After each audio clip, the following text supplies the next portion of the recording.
అందరికీ నమస్కారం. నేను మీ దేవి. మిస్టర్ యారోగెంట్ 136వ భాగం. రచయిత వనజ గారు.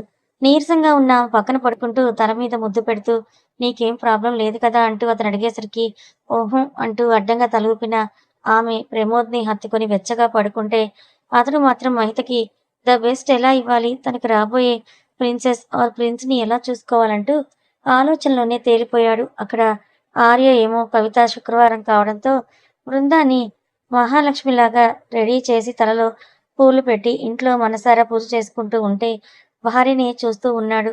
జరిగిన అరగంట పూజలో కూడా ఒక్కసారి వెళ్ళి వాంతికి చేసుకొని వచ్చిన బృంద నీరసంగా ఆర్య పక్కగా కూర్చోవడంతో నిజం చెప్పవే, ఆ సంవత్సరం గ్యాప్లో ఇలా మల్లెపూలు పెట్టి చీర కట్టి నన్ను రెచ్చగొట్టావు కదా అని అంటూ అతను ఆమెను అడిగేసరికి ఒక్కటేసిన బృంద నీకు ఎప్పుడూ అదే ధ్యాస అని తిట్టేసరికి విసుక్కుంటూ నేనే లేకపోతే నీకు వీడు వచ్చేవాడే కాదు, ఇప్పుడు ఇంకొకడు కడుపులో ఉండేవాడే కాదు చూసావా అని అంటూ అనగానే చూసావా నువ్వు కూడా ఒక్కడన్నా అంటే నీకు కూడా లోపల కొడుకు కావాలని ఉంది కదా అని అంటూ బృంద టార్చర్ చేస్తూ ఉంటే ఏదో ఫ్లోలో అన్న నాకు కూతురే కావాలని చెప్పి చిన్న చిన్న మాటలు మాట్లాడుతూ జరిగేది అర్థం చేసుకునే ఏజ్లో ఉన్న ఉదయ్ని నీ మరదల దగ్గరికి వస్తావా అని అడగటంతో వస్తానన్నట్లుగా వాడు చేతులు చాపేసరికి తీసుకెళ్ళిపోయాడు భార్య బృందావనానికి. ఉదయ్కి నేనేమైనా తక్కువ చేస్తున్నానని అనిపిస్తుంది అత్తయ్య అంటూ బృందా డల్గా అడుగుతూ ఉంటే ఏమైందిరా అంటూ కోడల్ని దగ్గరికి తీసుకుంది కవిత. నా హెల్త్ వల్ల వాడి ఫస్ట్ బర్త్డే కూడా సరిగ్గా జరిపించలేకపోయాము. సింపుల్గా ఫ్యామిలీ మధ్యలోనే కేక్ కట్ చేయించాము. అసలు టైమే ఇవ్వట్లేదు. నేను ఇద్దామనుకున్నా కూడా వాడు ఎప్పుడు అన్న ఇంట్లోనే ఉంటున్నాడు. దీనివల్ల వాడికి నాకు గ్యాప్ రాదు కదా అత్తయ్య. ఫస్ట్ బిడ్డ, తనని మొదటిసారి అమ్మను చేసిన బిడ్డ అంటే ఎవరికైనా మమకారం ఎక్కువే ఉంటుంది కదా. కానీ అప్పుడు అంతా వాడు రాను అని అలా గొడవ చేశాడు. ఇప్పుడు దగ్గరికి తీసుకుందామని అనుకుంటున్నా కూడా నాకు వీలవ్వట్లేదు అని అంటూ బృంద బాధపడుతూ ఉంటే కొన్నిసార్లు పరిస్థితులు అలా వస్తాయి అంతే. దానికోసం నువ్వేమీ కంగారు పడకు. ఈ బిడ్డ కూడా పుట్టేస్తే ఇద్దరికి 1 ఇయర్‌ని ఏజ్ గ్యాపే కాబట్టి ఇద్దరిని సమానంగా పెంచొచ్చంటూ కోడలికి కూడా సర్ది చెప్పింది కవిత. కారు దిగగానే అడుగులు వేసుకుంటూ లోపలికి వెళ్ళిన ఉదయ్ పాప అని పిలుస్తూ ఉంటే 8th మంత్లో ఉన్న సోనాక్షి, స్వరాక్షి బావ గొంతుకు హాల్లో పాకుతున్న వాళ్ళు కాస్త ఉదయ్ వైపే లెఫ్ట్ టర్నింగ్ ఇచ్చుకునేసరికి మామ అడ్డంగా నిలబడ్డంతో ఏంట్రా ఇంకా సాయంత్రం అన్నా కూతుర్ల కోసం వచ్చేసావు అని అంటూ వాడిని ఎత్తుకొని ముద్దులు పెట్టి నలిపేస్తూ ఉంటే మామ మీద ఇష్టం కాస్త మరదల మీద ఇష్టం అయిపోవడంతో చేతుల్లో నుండి జారిపోయి స్వర దగ్గరికి వెళ్ళి ఆమె చేతిని పట్టుకుంటూ వాడు ఆడుకుందామని ట్రై చేస్తూ ఉంటే ఉదయ్ రింగుల జుట్టు తన పిడికిట్లో బిగించేసి గట్టిగా లాగింది సోనాక్షి. దాంతో ఏడు పెట్టుకున్నాడు ఉదయ్. ఉదయ్ని చూసి ఏడుపులు లంకించుకుంది స్వరాక్షి. ఇద్దరు అలా ఏడుస్తూ ఉంటే నేనేం తక్కువనా అంటూ తను ఏడుపు కంటిన్యూ చేసింది సోనాక్షి. ముగ్గురి ఏడుపులతో ఇల్లంతా కూడా పోరెత్తిపోయేలోపే ఒకరి నుంచి ఒకరిని విడిపించి త్రిపద, ఆర్య, క్రిష్ ముగ్గురిని ఎత్తుకుని ఏడుపుని సముదాయించేసరికి సాయంత్రం తాగిన టీ, స్నాక్స్ అరిగిపోవడంతో వీళ్లతో ముందు ముందు ఇంకెలా ఉంటుందో అని అనుకున్నారు. నాన్న, క్రిష్ ఇంకో 2 నెలల టైంలో తమరి భార్యకి ఇచ్చిన సెలవులు అయిపోయాయి. ఇక నుంచి ఒక్కరోజు సెలవు పెట్టినా ఊరుకునేదే లేదు. మీ భార్య గారిని వచ్చి ఇక తిరిగి CEO జాబ్లో కంటిన్యూ చేయమను అంటూ ప్రకాష్ గారు కూడా చల్లగా చెప్పేసరికి అప్పుడే 1 ఇయర్ అయిపోయిందా అని అంటూ క్యాలిక్యులేట్ చేసుకున్న క్రిష్ బాబు ఇంకా 1 మంత్ ఉంది కదా నాన్న అని చెప్తూ ఉంటే ముందు హెచ్చరికగా చెప్తున్నాను నాన్న, మళ్ళీ తమరు లాస్ట్లో మా కూతుర్లు పెద్దోళ్ళు అవ్వాలి, వాళ్ళు స్కూల్కి వెళ్ళేంత వరకు నా భార్య రాదు అని అంటే నా బిజినెస్ ఏమైపోవాలి అని అంటూ ప్రకాష్ గారు సీరియస్గా నటిస్తూ చెప్పగానే చిరు కోపంగా తండ్రి కొడుకులను చూసి మామయ్య గారు వచ్చే పౌర్ణమి రోజు మంచి రోజు, ఆ రోజు నేను తిరిగి నా జాబ్ని కంటిన్యూ చేస్తాను అని త్రిపద చెప్పగానే సంతోషమమ్మా అని అంటూ స్వరాక్షిని ఎత్తుకున్నారు మామయ్య గారు. నాకు ఒక డౌట్, మీరు ఎందుకు ఎక్కువగా స్వరాన్ని ఎత్తుకుంటారు? సోనాక్షి కదా అత్తయ్య అని అంటూ త్రిపద తన డౌట్ని రైజ్ చేసేసరికి చెప్పాను కదా అమ్మా, మీ అత్తయ్య చనిపోయే టైంలో ప్రెగ్నెన్సీ తర్వాత మేము ఖచ్చితంగా ఆడపిల్ల కావాలనే కోరుకున్నాము. కాబట్టి ఈ బిడ్డ నాకే తెలియకుండా దూరమైపోయిన నా బిడ్డగా అనుకుంటున్నానని చెప్పి స్వరాక్షిని కాసేపు ముద్దులాడి సోనాక్షిని ఎత్తుకోగానే ఆమె గొంతు దగ్గర చక్కెర గింతలు పెట్టబోతూ ఉంటే ముఖాన్ని విసుగ్గా పెట్టిన సోనాక్షి తాతయ్యని మీసాలు గుచ్చుకుంటున్నాయని అంటూ చెప్పగానే చెప్పేసరికి ప్రకాష్ అంత మీసాలు అవసరమా మీకు? కొంచెం ట్రిమ్ చేసుకో అంటూ చెప్పే త్రిపుర గారి మాటలు తలుచుకుని మనసులోనే ఫీడ్ ప్లస్ హ్యాపీ ఫీల్ అయిపోయారు ప్రకాష్ గారు. హరితకైతే అసలు ఇద్దరు మనవరాళ్లతో తీరికే ఉండడం లేదు. ఎంత పుష్టిగా ఉన్నా త్రిపద దగ్గరికి ఇద్దరికీ సరిపోయే పాలు అందకపోవడంతో పిల్లల డైపర్స్, బట్టలు, పాల బాటిల్స్, అన్నప్రాసన అయ్యాక వాళ్ళ కోసం ఫుడ్ అవన్నీ కూడా చూసుకుంటూ ఉంటే తనకు టైమే సరిపోయింది. ఇంకా ప్రతిష్టాపన చూసుకొని తిరిగి చిన్నల్లుడి దగ్గరికే చేరిన శాస్త్రి గారు, శ్యామల, పెద్దమ్మాయి కంటే ఏమీ చేయలేకపోయాం. కనీసం మహితకైనా మన అగ్రహారంలో సీమంతం జరిపిద్దాం. ఏమంటావు? అని అంటూ మాట కలిపేసరికి దాందేముంది మావయ్య, 5వ నెలలో ఈ పనుల వల్ల అసలు కుదరలేదు. తనని అగ్రహారం తీసుకుని వెళదామని చెప్పి ఇక నెక్స్ట్ డేకే ఏర్పాట్లన్నీ చేసేశాడు ప్రమోద్. ఒక్కరోజు తేడాతో బృందాకి సింపుల్గా సెకండ్ సీమంతం జరిగితే అక్కడ అగ్రహారంలో మహిత ఫస్ట్ సీమంతం మొత్తం శాస్త్రి శర్మగార్ల సాంప్రదాయంలో చాలా గ్రాండ్గా జరిగింది. రోజుల గ్యాప్తో అక్కడ బృంద నార్మల్ డెలివరీ అయిపోయింది. అభ్యుదయకి బ్రదర్ని ఇస్తూ నొప్పులు రాక టైం అయిపోతున్నా కూడా డాక్టర్ ముందే అవుతుంది నార్మల్ డెలివరీ, కష్టం, తను కొంచెం బొద్దుగా అయింది అని చెప్పగానే శర్మ గారితో ముహూర్తం, తిథి, మంచి రోజు అన్నీ కూడా చూసిన ప్రమోద్ సిజేరియన్కి మహితాను రెడీ చేసి తీసుకుని వెళ్తాడు. బృంద మార్నింగ్ డెలివరీ అయితే మహిత 4 రోజుల తర్వాత డెలివరీ అవుతూ తమ ఇంటికి బుజ్జి మహాలక్ష్మిని తీసుకునొచ్చింది. ఆర్య ముఖం బొగ్గు పూసిన దానికంటే ఘోరంగా నల్లగా అయిపోవడంతో నీ కష్టం పగోడికి కూడా రావద్దురా అని అంటూ ఇద్దరు కూతుళ్లను ఎత్తుకొని సానుభూతి తెలుపుతూ ఉంటే నెక్స్ట్ అన్న అమ్మాయి కోసం ట్రై చేద్దామని అనుకున్నాడు. కానీ బృంద స్ట్రిక్ట్గా ఒక్కరు ముద్దు ఇద్దరు హద్దు అన్న లైన్ మీదే గిరిగీసుకొని కూర్చోవడంతో ఇక తప్పక తనకు ఈ సన్స్ డాడీ లైఫ్ నేను రాసిపెట్టి ఉందని ఫిక్స్ అయిపోతే పోనీలే, నాకేంటి, ఇద్దరు మేనకోడలున్నారు, వీళ్ళు మాత్రం నా పిల్లలు కాదా అని అంటూ సోనాన్ని ఎత్తుకుని పక్కకు వెళ్ళిపోయాడు ఆర్య. అందరూ కూడా బృందాన్ని పలకరించి ఆమెకు టేక్ కేర్లవి చెప్తూ ఉంటే పిల్లాడు పుట్టినప్పుడు నార్మల్ అయ్యింది బృంద. మహితకి సిజేరియన్ కాబట్టి అది కూడా హైదరాబాద్లో చేపిస్తూ అటువైపు మహాలక్ష్మి పుట్టింది అని తెలియగానే అందరూ బృంద దగ్గర నుంచి షిఫ్ట్ అయిపోయారు. ఎంతైనా ఇద్దరు అక్క చెల్లెలు అదృష్టవంతులు. ఇంకా ప్రమోద్, కృష్ణ అయితే లక్కీకే లక్కీ. పెద్ద బావేమో ఇద్దరు ప్రిన్సెస్లను కన్నారు, చిన్న బావేమో ఏంజల్ని కన్నాడంటూ ఆర్య ఇద్దరు బావల మీద జెల్సీ ఫీల్ అవుతూనే ముగ్గురు మేనకోడల్ని చూస్తూ తెగ సంబరపడిపోయాడు.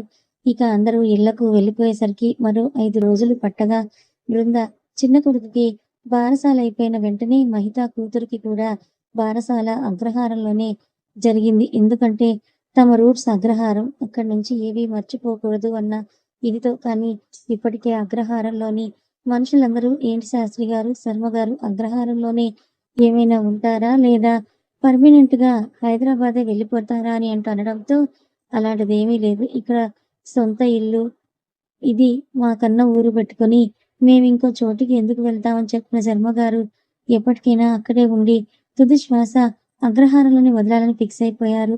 మహిత కూతురికి ప్రద్యుమ్న అని పేరు పెడితే బృంద తన చిన్న కొడుక్కి అభ్యుదయ్ పేరుకి సింక్ అయ్యేలాగా అభినయ్ అని పెట్టేసింది. ఇంకా ఈ గ్యాప్ లో పృథ్వీ, స్వప్నకి కూడా ఒక క్యూట్ కూతురు పుట్టేసరికి వాళ్ళు తన పేరు సమితగా పెట్టుకున్నారు. క్రిష్ ఇచ్చిన విల్లాలో అతనికి పిఏగా చేసుకుంటూ ఫ్రెండ్ని ఇంకొంచెం ఎక్కువగా లవ్ చేసుకుంటూ పృథ్వీ స్వప్న కథ సుఖాంతంగా సాగిపోతుంది. పిల్లలు పెద్దోళ్ళు అవుతున్నారు. ఉదయ్కి 3వ సంవత్సరం కూడా పడిపోయింది. స్వరాక్షి, సోనాక్షి 2వ సంవత్సరంలో ఉన్నారు.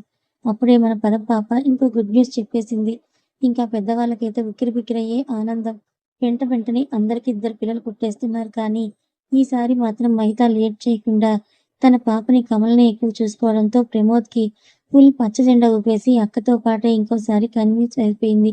సేమ్ ఇద్దరు ఉదయం మధ్యాహ్నం తేడాతో 12 మగబిడ్డలకు జన్మనిచ్చారు మహిత, త్రిపదలు. తమ అత్తిళ్ళు ఇంకొక వంశం, ఇంకో జనరేషన్ ని పెంచడానికి తాము ఇచ్చిన పని పూర్తి చేసుకుంటూ, అంటే కోడలుగా ఇంకొకరి ఇంటి యువరాణిని తమ కొడుకులకు చేసుకున్నప్పుడు ఆ ఇంటి యజమానులకు ఉండే ఒకటే ఒక కోరిక మా వంశాన్ని వృద్ధింప చేయడానికి తెచ్చుకున్నామని. కాబట్టి ఇద్దరూ అందులో ఎందుకు తక్కువ కాకుండా మహాలక్ష్ములతో పాటు సూర్యుడి ఉత్తేజవంతమైన కొడుకుల్ని కూడా ఇచ్చేసరికి ఇక శర్మ గారికి, ప్రకాష్ గారికి అయితే మాటలు లేవు.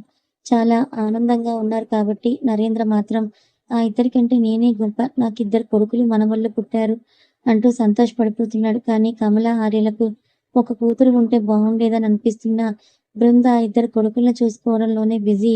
తన అసలు వేరే థాట్సే లేకుండా పోయింది.